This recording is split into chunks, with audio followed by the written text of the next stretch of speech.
if you're too idle, it's a huge problem. If you're too busy, now what we find is looking at the data on idleness and busyness, the optimal number of discretionary hours in the average workday is 9.5.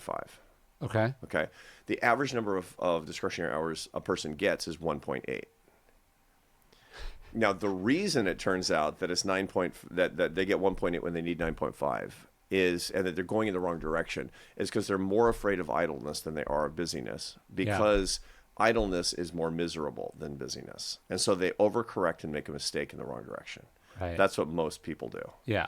Right. And so, because idleness is terrible, Yeah. what you do is when you're idle, you immediately go into the default mode network of the brain apparatus that makes you go ruminate and, perseverate and think about your teenage kids and bad stuff. Yeah. Right. And it's no fun. It's really miserable. The default mode network is really miserable. People avoid it like the plague. Yeah. And so they schedule themselves. They overschedule themselves. They look at their schedule. They're like, I only have 4 things on that day. Yeah.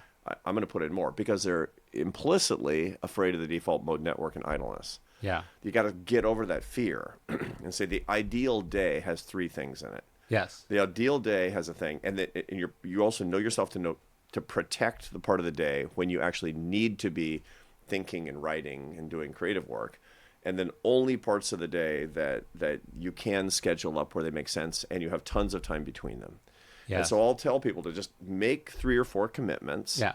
and then have days that never have nothing, right? They'll have 2 or 3 things in it,